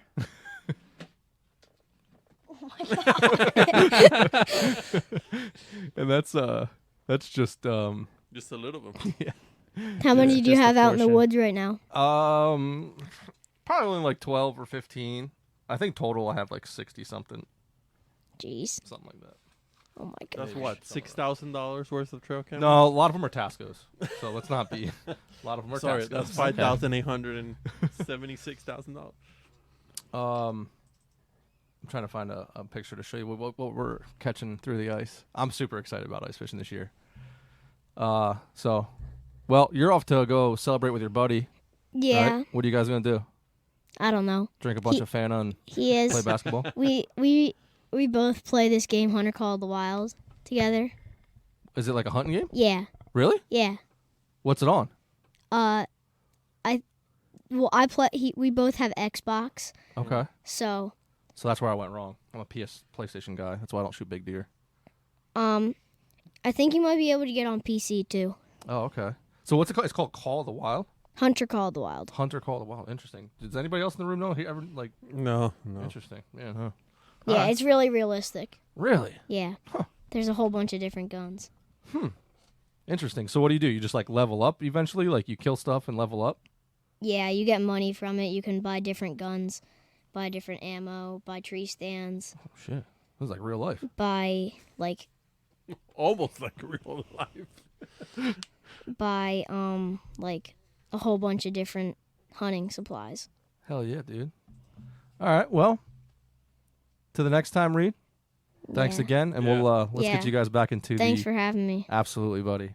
We'll get you guys back into a normal episode. Yep. There. Welcome back, guys. Yeah, so if Hope you enjoyed that um, story. Shout out to Reid, Yeah, big champ, big man on campus this week. he is. He's He was so It's- excited, man. I'm so happy to see that. I'm trying to put my daughter to go to that path, and it's so hard because you don't want to push it, Right. but you want to push it at the same time. Like you know what I'm saying? Well, I'll tell you what. When he woke up and said that his stomach hurt, I was like, oh man, like Because you know it's gonna. Oh, you already bucked out. yeah. Well, I wanted him to shoot one, obviously in the worst way, and I'm trying to put him close to a deer. You know what I mean? Right. And I was just distraught. And then, I drove around that morning to just look at spots that I could see from the road, and I saw a buck that probably we would have been able to see from the tree stand where we were planning to go to, and I was like, oh man, like I was just so bummed out the whole day. And I get a trail camera picture of a buck moving at like 8:20, first day of the season. Yeah. And then he's like, yeah, I want to go this afternoon. And So happy. and we went, and we weren't there for 15 minutes, like you said. So, Yeah, that's awesome. yeah, but I'll tell you what, taking a kid, if you think you have a lot of stuff of your own, when you take a kid out and you have to get them set up, and like you get yourself set up, and then like our situation, we went up at, sticks and a stand and safety harnesses and, the shooting stick and, high-powered rifle.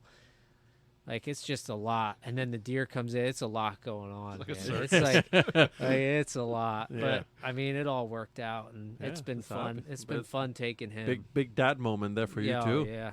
It was, yeah. It seems like rough. he just did gets more great. and more into it. Like He he's just, does. Yeah. He really does. And but there's certain days where it's like, hey, you want to go today, buddy? He's like, nah, Yeah. I'm good. Yeah. I mean, I think that's a kid I thing. ask him a lot. Every A lot, because I want to go every day. That's actually one thing next year. I feel like I'm not. I'm not. Well, I'm not going to ask as much, but I'm also myself. Maybe just take a couple nights off and Yeah. shoot the bow and So what be a better husband.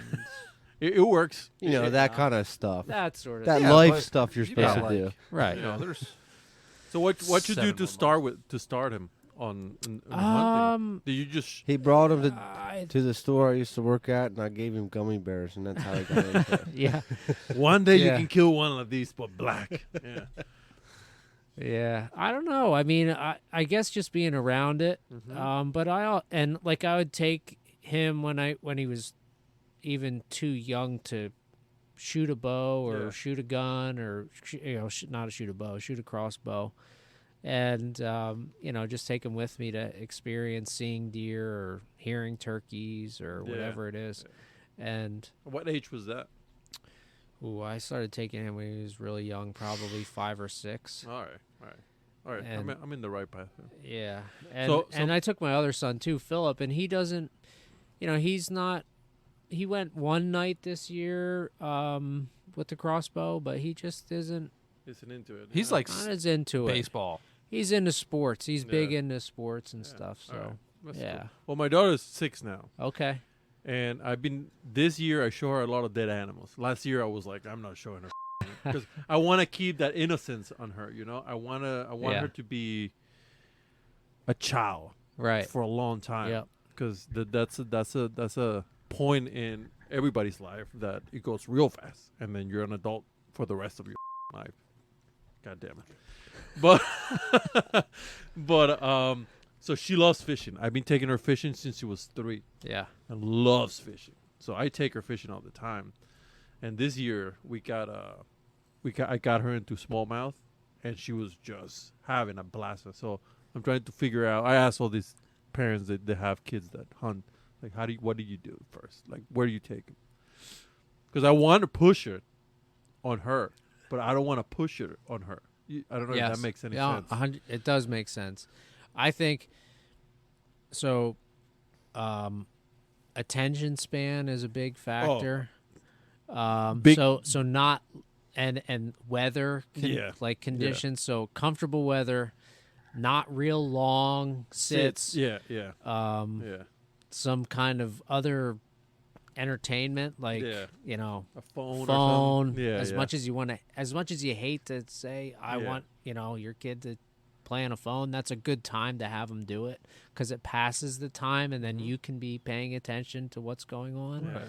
And like with Reid, he'll be looking at my phone, and then I'll say, "Okay, bud, it's time to start paying attention." Like when there's a half hour left or Yeah. 45 minutes. Like the first night of archery season this year when he shot his doe, like when we got out there, it was way too early. Mm-hmm. Like we had, I think it was 3 hours before dark. Oh yeah. And that's Too much for a kid. too much. Yeah, it is. Way too much. But he toughed it out. He was a champ. And so I think exactly what you're saying, like letting them do their thing Yeah. and Yeah. and then somehow providing a comfortable Yeah, I think the comfort first. but then keeping interest too. So like this year you could probably take her turkey hunting Maybe that wouldn't be a bad idea. or just take her out so she could hear a turkey gobble. Yeah. She'd probably love that. Yeah. So When I started with Savannah fishing, that's the first thing that I did. It was just like I can't take her the way I fish. Right. I can fish for 8 hours and catch one fish, and I'll be extremely happy because Yeah. I fucking work my ass for that one fish. So I got her into a bluegill, and then just little bluegills, bluegills. Yeah. And I did that for like a year and a half. And the second year, she's like, "Oh, well, let's try bluegills again," and blah blah. So she was into it, Oh yeah. and she started making her own bait now. And now she tries to catch bluegills with no bait, just a hook. Wow. So she's like got bored of the bluegills, and now she goes when we go to the lake next to the house. She doesn't even put bait. She's just like, "Oh, there's the bluegills," and just puts the hooks there, just wiggle it, and just bam, just start picking them Really? apart. Yeah, takes like 30, 40 of them. I'm like, Jeez. and she's like, "Okay, yeah, I think I have enough. Let's go swim." I'm like, "Yeah, let's go swim, whatever you want." That's awesome. Yeah, so I'm trying to figure out a way to do it with hunting because hunting there's a lot of just sitting and doing nothing. I think the turkey hunting's the way to go because Yeah, that's a good one. I think if anybody you take turkey hunting and you get a turkey to gobble, it instantly It's feedback. Yeah, and it don't have to gobble 1,200 times like we wish it would, but I think one or two literally will latch a person on because it's like you don't hear that stuff just walking down the road. The interaction is cool. It's that constant, not constant. And then if you want them to shoot something, like I know my brother-in-law just took Reid squirrel hunting, which always makes me nervous. Like there's squirrel hunting right in the place where we're going to be deer hunting. That's what So- public land's for, brother. Ah, man, I know. I should tell him like, hey, it's fine if you want to go squirrel hunting, but go down the road. Don't go here. But it didn't really matter. So this Yeah, year- I think we look too much into that stuff too. Yeah, I do too. They're used But to it. more They- pressure. it The happens. more on a small piece of private ground. I just Yes, the you do more have the more less- you pressure it, the less likely you are to see a deer moving around in daylight. I think that's just the and there's also other factors too there with where we're at, where the way it sets up. Do you have bedding or not have bedding on the property? Correct. Those other factors. But yeah, so shooting things, they were successful and shot some squirrels, and I never was really into small game. Never did a whole lot of that. Really? No. Like what? Like pheasant? Yeah, stuff. No, not No? really. Nothing. Turkey, deer. That's pretty much it. That's Yeah. cool. I like- Fishing. He loves fishing too. Oh yeah, Yeah. I'm a big fishing guy. So God damn it. sorry, ladies and gentlemen. I speak Spanish only now. Si, señor. It actually means we love you. Si, señor. So we have a bottle here on the table in a ball mason jar, and we're gonna pass it around. Are there pickled eggs in the bottom of it? no pickled eggs. pickle feet, Is there stuff in the bottom? chicken feet. Yeah, I there think is. it's the reflection of. I is don't it? know. Is there? It looks. Is there something in there? There's something in there. There's definitely something in there. There's Pickled eggs. There's initials written on the top, BB, and I think that stands for big bucks or bucks down. No, that's a D. Big bucks. We'll go with big bucks. Since we all tagged out, essentially, bucked out, we should all take a little sippy sip. It's blackberry moonshine Ooh. from That's down what the yonder. BB is for. Yeah. Did you give her a shake with all the sediment in the bottom, or? No. Pure off the top. Why is Yeah. everybody looking at me like that? Because we're waiting to see. Because we're waiting you to go see the blind. reaction. You almost spilled it. That's dangerous. That's very dangerous. I think it's blackberries in there. Oh, because it's blackberry moonshine. I see what That you makes did there. sense. Whoa. Moonshine. We got two different reactions here. I hate moonshine. Two Dude. different reactions. Sorry, I effing hate moonshine. Literally all these are the F word. Wow. It's not bad. So it smells like turpentine. It really goes like the. Did you I mean, I've never really tasted moonshine, but there's like a strong rush of illegalness? I don't know. It's not at the beginning. So it's good in the beginning, and and then then all of a sudden, it's like a freight train hits you there. I guess it's when the alcohol. about to- hits That it, fermented corn. Yeah. whatever. Yeah, I'm gonna tell you something. I'm gonna be warm for a couple of days after that shot. I think that's Ice what the fishing. idea is Yeah. of moonshine. Anyway, Yeah. Oh, he's going for a round 2.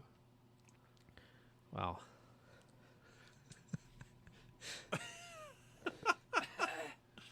I think you should. well, I'm take gonna a- say, do not keep You your want eyes open You want a 'cause you straw, really bud? Listen, feel the fumes. because you shot the biggest buck this year. I think you should Oh, take third one one. Yeah. shot Yeah. per point in your deer. And so So my you need my 6 deer more. my deer we I brought it to show Eddie the night that he shot his. Mine looks like a little it's like, here, Little we're gonna baby. set you in Daddy's lap. You could set the whole rack inside of Eddie's rack. It So was just what's funny is unbelievable. His buck. the Bucks. So Antonio started the year off. The Bucks progressively just got bigger and bigger by like what 6 inches. Yeah, yeah. It was like, what was yours? 118, 118. Mine was 122. 130, 130, 140, whatever. 146. Yeah. It just they just progressively got bigger. Yeah. So we'll see. pretty cool. Yeah. So next one shot's gonna be a giant. Yeah. Or we could just go back to 70. Go back to 80, 90. We'll all take a break next year. Yeah. Has anybody ever shot 2 bucks in 1 year? No. Here? No, No, me either. no, I can't even do it with turkeys. So $2 in 1 year. I might have. Well, you'd have to hunt another state. Oh. Yeah. I was like, I don't know if I did when I shot that PA. 1 buck in New York, New Jersey. I can't remember if I killed anything in PA. I don't think I have. I did in 2018. I just realized. Mule deer. I killed a mule deer in Wyoming, and I killed Tiny. Whew. That was a good year. That's a real good Oh, year. yeah. That is a real good year. Never be able to duplicate that one. So Uh, we have a bunch of kill stories coming down the line. You're pretty much starting them off. Pretty much after this, there's a handful of guys that we're gonna have a bunch of kill stories on. So the next couple podcasts are gonna be a bunch of kill stories, and then I think we'll get into maybe more tactic stuff, more in-depth stuff. yeah, Bow Back stuff. to our old Yeah. schedule program. Yeah, we'll do the ice fishing shit and all that stuff again. Yeah, we got ice fishing, we got trapping for you. We I got, forgot about we that. this got rain is annoying as all get out. the what? The rain right now. Oh yeah, I bet. It's gonna raise the water level tonight, which annoys me. Yeah, it's not gonna rain that much. It's been raining a good bit since about 3:00. Don't worry about it. No, you'll be all right. Yeah. Just wear your floaties. We got trapping, we got waterfall, we got all sorts of stuff coming up. All right. You have No, I killed a doe today. Oh shit! Yeah, you did. I did kill the doe. Congratulations. Thank You're you. officially tagged out now. I'm officially tagged out. And, Phil, No. what do you got? I have 2 doe tags left. Nice. Oh, You gonna is give that her what you hell? meant? What do Yeah, I yeah, got? yeah, yeah, Oh. yeah, yeah. You gonna give her hell this week or? No, I probably I don't think I'll get another day to hunt now until maybe the last Saturday. Ah, Oh, because of the short. By the time you get off, it's dark. Actually no, maybe next Saturday I might be able to hunt the evening. Okay.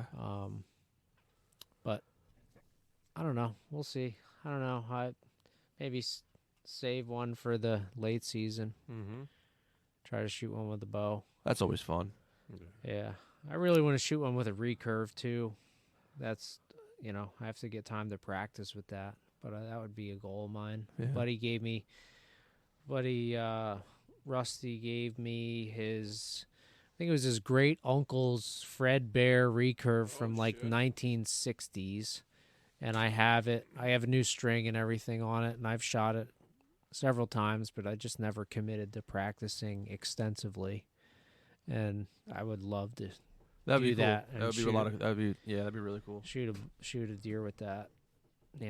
Right. Eddie, what do you got? good luck, everybody. We got a little bit left of the season, and that's about it. Good luck. That's it. I'm gonna head down south for a little bit, get some sun, get some heat. Barbecue. Barbecue is what I'm most excited about. I'll be back Saturday, and hopefully we can get on something. I have 2 doe tags out like Western PA, Yeah. so we might have to take I a trip got out one there. too out Western PA, Yeah. but I'm not sure if we're gonna make it. It's gonna be tough, and then maybe New York again for the last day. I don't know, but that's it. All right, Exciting time of year. it is. It is. I mean, there's a lot of stuff you can do. I actually like this time of the year because I get kind of burnt out of deer by now since we've Mhm. been hunting since September 1st for deer. Yeah. I Just- get depressed this time of year because it's almost over. Oh, Yeah. really? Yeah. No, I it's love It's it. been I love bittersweet it. for me, man. The past 2 days, I've just wanted to go deer hunting in the worst way, Just take a walk with a gun. and I can't. Yeah. And I could go bear hunting, but that's not what Trip your trigger. calls me to the woods. It's and it was cool as shit to tag out with the bow, but I would like to give her a good. I walk. am second guessing that too as well. Like the whole not being able to go out with the gun. But I've done that, and then I don't kill nothing. Right, And it's right.